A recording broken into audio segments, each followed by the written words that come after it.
नमस्कार। और आज की इस खास चर्चा में आपका स्वागत है। आज हम भारत की नई शिक्षा नीति यानी एनईपी 2020 की गहराइयों को समझने की कोशिश करेंगे।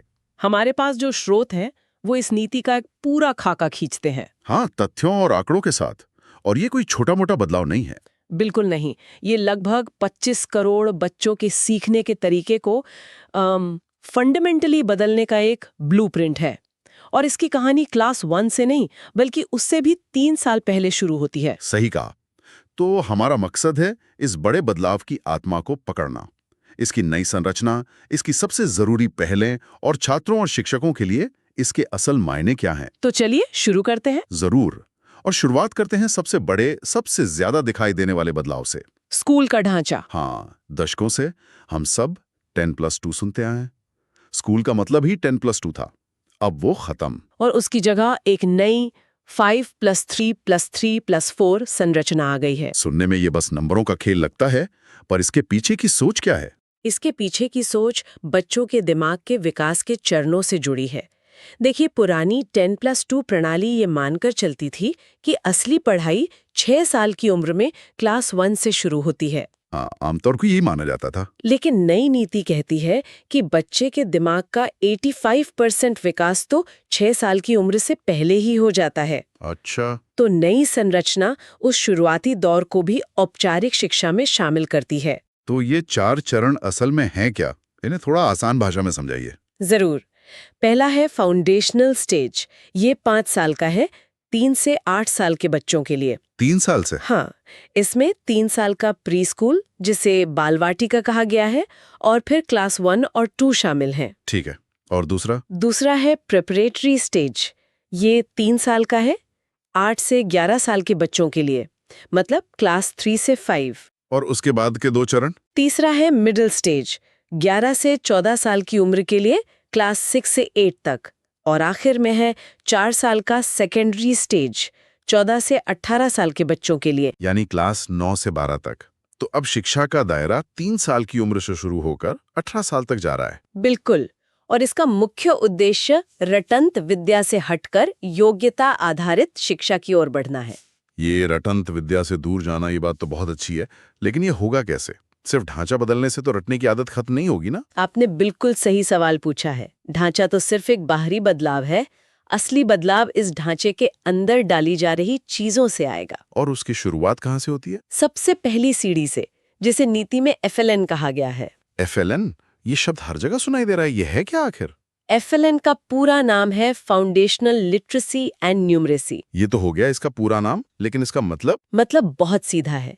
जब कोई बच्चा क्लास 3 पास करे तो वो समझकर पढ़ सके और जोड़ घटाव जैसे बुनियादी गणित के सवाल हल कर सके।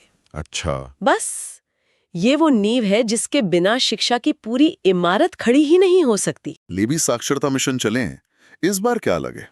इस बार इसे एक राष्ट्रीय मिशन का रूप दिया गया है। नाम है निपुण भारत मिशन। निपुण? NIPUN? हाँ, इसका पूरा नाम है national initiative for proficiency in reading with understanding and numeracy. ये सिर्फ एक लक्ष्य नहीं है, बल्कि एक एक्शन प्लान है। और इसका लक्ष्य क्या है? 2026-27 तक हर बच्चे में FLN कौशल लाना। इसके लिए बहुत छोटे-छोटे मापने योग्य लक्ष्य बनाए गए हैं। जैसे क्लास 3 के बच्चे के लिए लक्ष्य है कि वो 1 मिनट में कम से कम 60 शब्द समझकर पढ़ पाए। 60 शब्द प्रति मिनट? हाँ, और 999 तक के जोड़ घटाव कर पाए। ये बहुत स्पेसिफिक लक्ष्य हैं जिन्हें शिक्षक ट्रैक कर सकते हैं। और इसकी शुरुआत के लिए 2 खास कार्यक्रम है। विद्या प्रवेश, जो क्लास 1 के बच्चों के लिए 3 महीने का खेल आधारित तैयारी प्रोग्राम है, और बाल वाटिका, जो 3 साल की प्री स्कूलिंग है। ठीक है, तो नींव मजबूत करने का प्लान तो साफ दिख रहा है, लेकिन बच्चों को पढ़ाया कैसे जाएगा? क्या वही पुरानी किताबें और ब्लैक बोर्ड? नहीं, यहीं पर एक और दिलचस्प चीज आती है। वो क्या? पढ़ाने के तरीके को बदलने के लिए एक जादुई पिटारा बनाया गया है। जादुई पिटारा? ये किसी कहानी की किताब का नाम लगता है, शिक्षा नीति का हिस्सा नहीं। क्या है इस पिटारे के अंदर? ये असल में 3 से 8 साल के बच्चों के लिए खेल आधारित शिक्षण सामग्री का एक कलेक्शन है। अच्छा। इसमें खिलौने, पहेलियां, कठपुतलियां, पोस्टर, कहानियों की किताबें हैं। सोच ये है कि बच्चे रटकर नहीं बल्कि खेलकर, चीजों को छूकर और बनाकर सीखें। ये तो बहुत अच्छा है। इसका एक डिजिटल संस्करण ई जादुई पिटारा भी है, जिसमें एआई पर आधारित कथा सखी जैसे बॉट्स हैं जो बच्चों को कहानियां सुनाते हैं। और इसके साथ नई किताबें भी आई हैं? जी हाँ, नेशनल करिकुलम फ्रेमवर्क एनसीएफ के तहत नई किताबें आई हैं, मृदंग, सारंगी और आनंददायक गणित। यहीं पर एक एग्जाम अलर्ट भी है ना? सिखाने का तरीका बदल रहा है, जो ज्यादा रचनात्मक है, लेकिन इससे एक बड़ी समस्या खड़ी होती है। क्या? अगर आप बच्चों को खेल खेल में सिखा रहे हैं, तो आप उनकी प्रगति को पुराने तरीके से, मतलब 100 में से 95 नंबर देकर कैसे माप सकते हैं? बेहतरीन सवाल। और यही इस नीति के सबसे क्रांतिकारी हिस्सों में से एक है, मूल्यांकन यानी असेसमेंट का पूरा सिस्टम बदलना। और उसके लिए क्या है? उसके लिए है होलिस्टिक प्रोग्रेस कार्ड या 360 डिग्री मूल्यांकन। 360 डिग्री मूल्यांकन, इसका क्या मतलब हुआ? इसका मतलब है कि अब रिपोर्ट कार्ड सिर्फ ये नहीं बताएगा कि बच्चे को गणित में कितने नंबर मिले, वो 3 स्तरों पर मूल्यांकन करेगा। 3 स्तर? हाँ, पहला, बच्चा खुद अपना मूल्यांकन करेगा। दूसरा? उसके सहपाठी करेंगे। और तीसरा, शिक्षक। ये तो बहुत दिलचस्प है। और ये मूल्यांकन 3 डोमेन में होगा, कॉग्निटिव यानी दिमागी, अफेक्टिव यानी भावनात्मक, और साइकोमोटर यानी शारीरिक कौशल। सिर, दिल और हाथ, तीनों? बिल्कुल। इसमें एक बात और है कि छात्र खुद का और अपने सहपाठियों का भी मूल्यांकन करेंगे। हाँ, ये थोड़ा अजीब नहीं है? क्या बच्चे अपने दोस्तों को बस अच्छे नंबर नहीं दे देंगे? ये एक जायज चिंता है, लेकिन यहाँ सोच ये है कि इसे किसी को पास या फेल करने के लिए इस्तेमाल नहीं किया जाएगा। तो फिर क्यों? इसका मकसद बच्चों में आत्मविश्लेषण और एक दूसरे को फीडबैक देने की आदत डालना है। शिक्षक का मूल्यांकन अभी भी सबसे महत्वपूर्ण रहेगा, ये बस एक अतिरिक्त टूल है। ठीक है। और इस पूरे नए मूल्यांकन सिस्टम को नियंत्रित करने के लिए एक नई संस्था भी बनाई गई है, पारख। ये क्या करेगी? देखिए, अगर इस पूरी नीति में कोई एक चीज है जो पूरे सिस्टम को बदलने की ताकत रखती है, तो वो है परख। ये एक एग्जाम अलर्ट है। पारख, इसका पूरा नाम क्या है? काफी लंबा नाम है। हाँ, लेकिन काम बहुत महत्वपूर्ण है। आप इसे भारत के सभी स्कूल बोर्ड्स के लिए एक अंपायर समझ सकती हैं। अंपायर? हाँ, अब तक हर राज्य का बोर्ड अपने नियमों से खेलता था। परख का काम है सबके लिए एक ही नियम पुस्तिका बनाना, ताकि केरल में मिले 90% का मतलब वही हो जो उत्तर प्रदेश में मिले 90% का है। बिल्कुल सही। और इसका असर सीबीएसई जैसी परीक्षाओं पर भी दिखेगा। कैसे? सीबीएसई ने घोषणा कर दी है कि उनकी परीक्षाओं में 50% सवाल योग्यता आधारित यानी कॉम्पिटेंसी बेस्ड होंगे। मतलब ऐसे सवाल जो ये नहीं पूछेंगे कि क्या याद है, बल्कि ये पूछेंगे कि जो जानते हो उसका इस्तेमाल कैसे करोगे। मानकीकरण या स्टैंडर्डाइजेशन एक बात है, लेकिन भारत तो भाषाओं और संस्कृतियों का देश है। ये नीति इस विविधता को कैसे संभालती है? ये एक बहुत जरूरी मुद्दा है और नीति में बहुभाषावाद को बढ़ावा दिया गया है। किस तरह से? सबसे बड़ा कदम ये है कि कम से कम क्लास 5 तक और हो सके तो क्लास 8 तक पढ़ाई का माध्यम बच्चे की मातृभाषा या घरेलू भाषा होगी। इसके पीछे क्या तर्क है? तर्क बहुत सीधा है। बच्चे उस भाषा में सबसे अच्छा सीखते हैं जिसे वे घर पर बोलते हैं।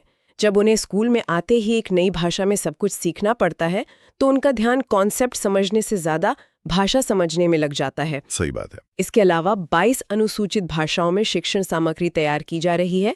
और समावेशी शिक्षा, यानी ये सुनिश्चित करना कि कोई भी बच्चा पीछे न छूटे, उसके लिए क्या किया जा रहा है? इसके लिए भी कई कदम उठाए गए हैं। दिव्यांग बच्चों के लिए एक ऐप है प्रशस्त। प्रशस्त ऐप? हाँ, ये शिक्षकों को 21 तरह की विकलांगताओं की शुरुआत में ही पहचान करने में मदद करता है, ताकि बच्चे को सही समय पे मदद मिल सके। और माध्यमिक स्तर पर भारतीय सांकेतिक भाषा इंडियन साइन लैंग्वेज ISL को एक विषय के तौर पर जोड़ा गया है। ये बहुत बड़ा कदम है। और सामाजिक आर्थिक रूप से पिछड़े वर्गों के लिए कस्तूरबा गांधी बालिका विद्यालयों को अब क्लास 12 तक अपग्रेड कर दिया गया है। इस सब को इतने बड़े पैमाने पर लागू करने के लिए टेक्नोलॉजी और शिक्षक, ये दो सबसे अहम कड़ियां हैं। पहले टेक्नोलॉजी की बात करते हैं। टेक्नोलॉजी इस पूरी नीति की रीढ़ है।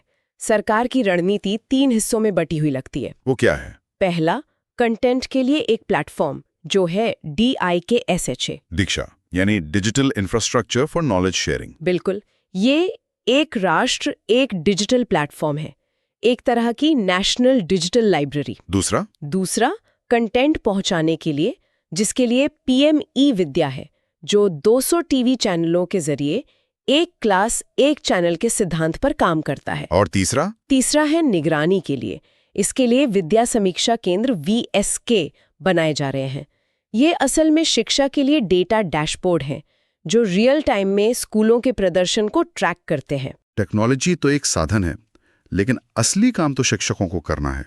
उन्हें इस बड़े बदलाव के लिए कैसे तैयार किया जा रहा है? ये सबसे जरूरी सवाल है और इसके लिए 2 बड़े राष्ट्रीय कार्यक्रम हैं। ये भी परीक्षार्थियों के लिए जरूरी है। बताइए। पहला है NISHT यानी national initiative for school heads and teachers holistic advancement.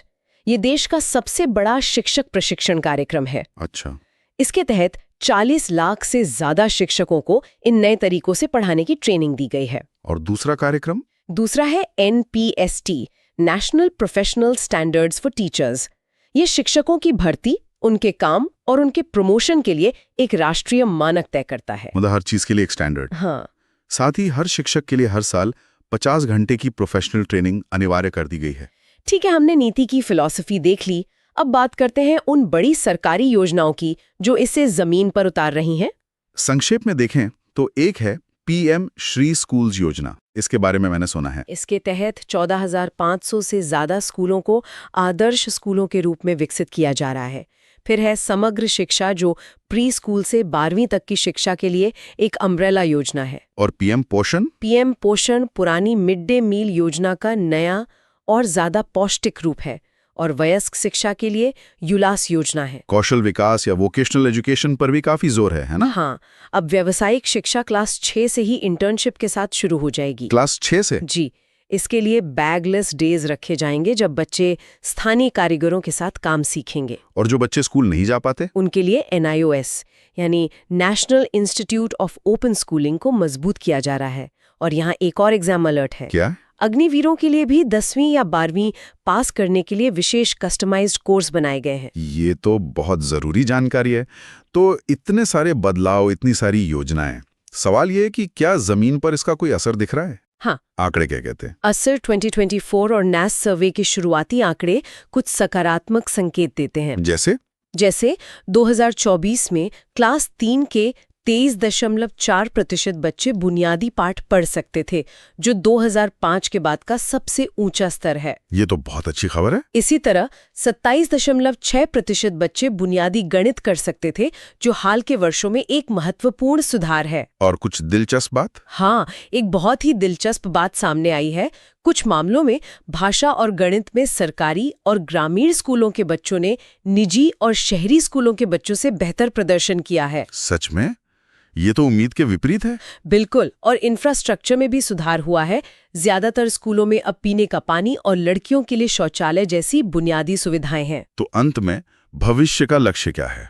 2030 तक हम कहां पहुंचना चाहते हैं? लक्ष्य साफ है। 2030 तक स्कूली शिक्षा में 100% सकल नामांकन अनुपात यानी GR हासिल करना। और संयुक्त राष्ट्र के सतत विकास लक्ष्य 4 यानी SDG 4 जो गुणवत्तापूर्ण शिक्षा की बात करता है, उसे पूरी तरह से पाना। तो अगर इस पूरी चर्चा को समेटें तो नई शिक्षा नीति एक ढांचागत बदलाव है जो रटने की बजाय समझने और करने पर जोर देती है। हाँ, इसकी नींव में FLN है, मूल्यांकन का तरीका 360 डिग्री है और इसे लागू करने की ताकत टेक्नोलॉजी और प्रशिक्षित शिक्षकों से आती है। बिल्कुल। ये एक पीढ़ीगत बदलाव है जिसके पूरे नतीजे आने में शायद एक दशक या उससे ज्यादा लगेगा, लेकिन दिशा और इरादा दोनों स्पष्ट है। और वो इरादा क्या है? जैसा कि नीति खुद कहती है, लक्ष्य है एक ऐसी शिक्षा प्रणाली बनाना जो सिर्फ ज्ञान नहीं बल्कि आत्मविश्वास और जिज्ञासा भी पैदा करे। ज्ञान, आत्मविश्वास और जिज्ञासा। हाँ, और यहीं पर मैं एक सवाल छोड़ जाती हूँ। क्या? हमने बात की कि ज्ञान और कौशल को कैसे मापा जाए, 360 डिग्री रिपोर्ट कार्ड है, लेकिन हम जिज्ञासा को कैसे मापेंगे? हम एक बच्चे की अच्छे सवाल पूछने की क्षमता को कैसे ग्रेड देंगे? ये तो बहुत गहरा सवाल है। शायद यही इस सुधार का अगला चरण होगा।